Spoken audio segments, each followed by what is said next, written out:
Hello everyone! In this video, I'm going to guide you through the process of creating this beautiful heart necklace.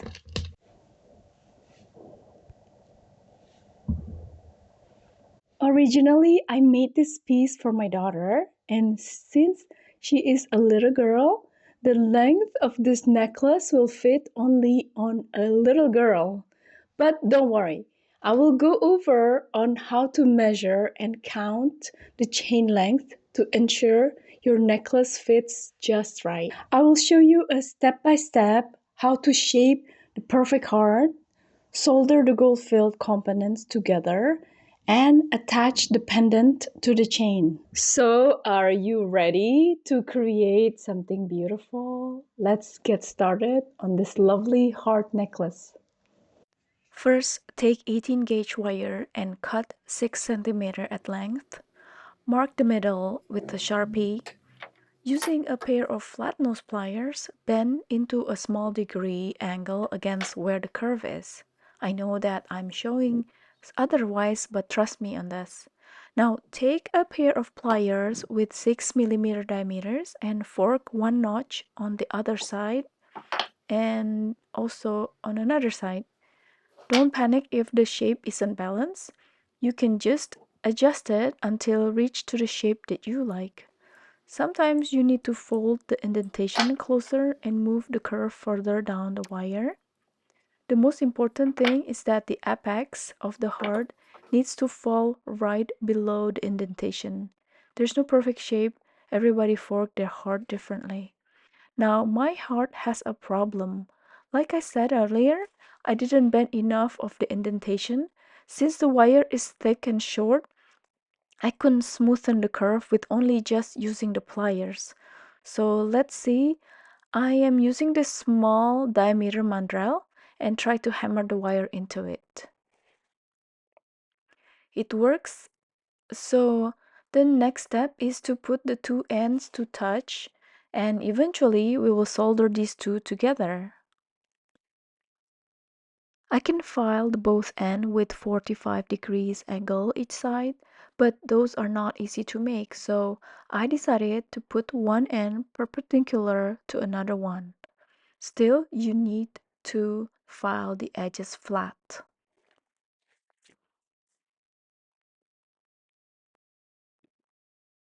This is how it looked like close up if you get the idea, so you can pause this section of the video in order to observe the details more closely.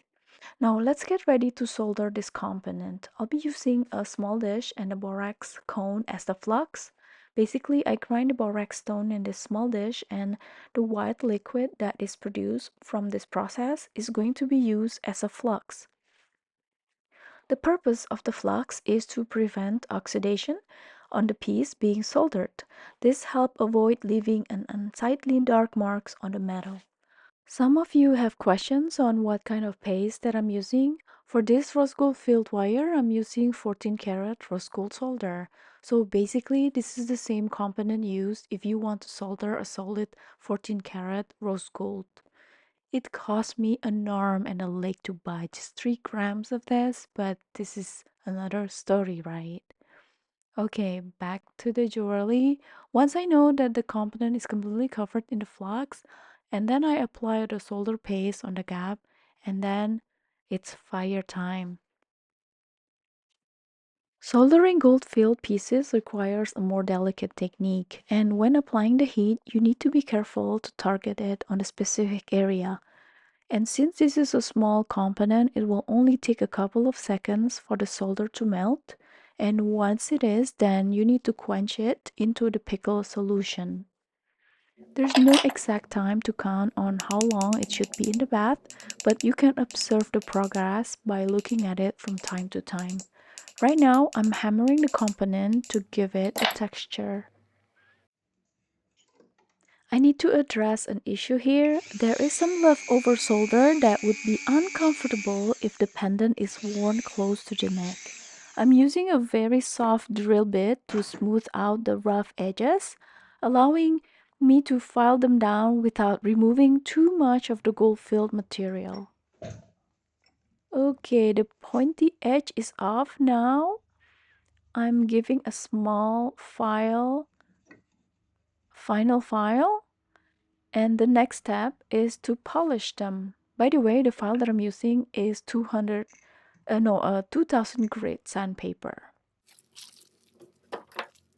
Okay, the next step is to polish them using the polishing compound.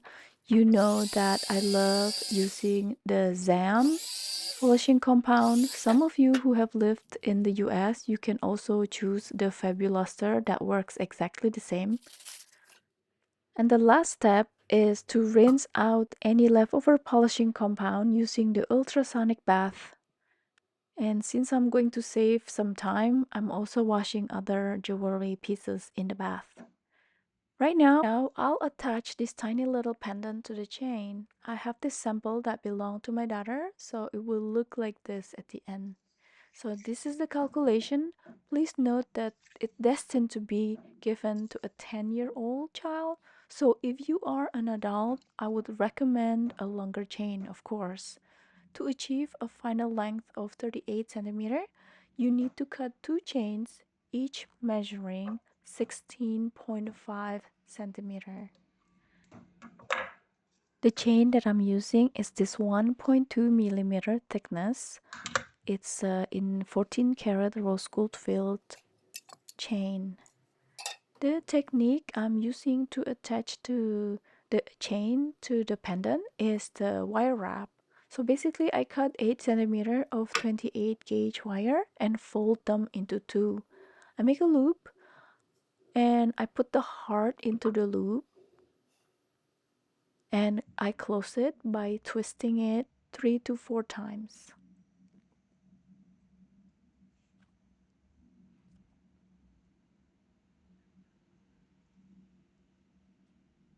It's a very delicate work, so you have to be careful, and maybe you can use the magnifying glass, which I do.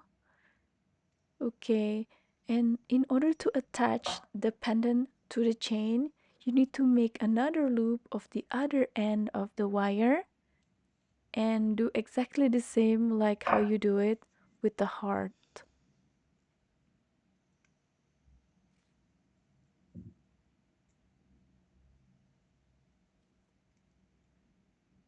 Again, bend the wire and make a loop. This is when you will attach the chain.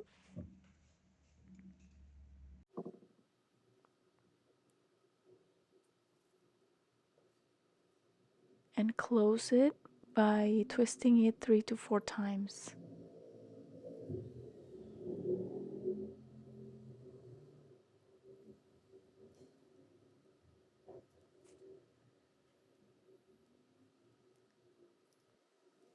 For the leftover wire, you can cut it off and don't forget to tuck it in for a comfort wear. And that's it. And I'm using the same technique to attach the clasp and make the loop bigger on the other side of the chain so it's easier for the wearer of the necklace to close the clasp. I'm not going to show you here the process because it seems like you understand it already. So here what I'm doing is like I'm making an extra thing here that you do not have to do actually. So what I do is I double wrap the link that is in the clasp for a sturdier wear. I'm learning from my experience, you guys. You know, when you make a jewelry for a child, you have to anticipate wear and tear. So my daughter had broken 5 times of her necklace. So at the end of the 5 times, I'm doing this. And for the first time in a month, that she can still keep her necklace intact.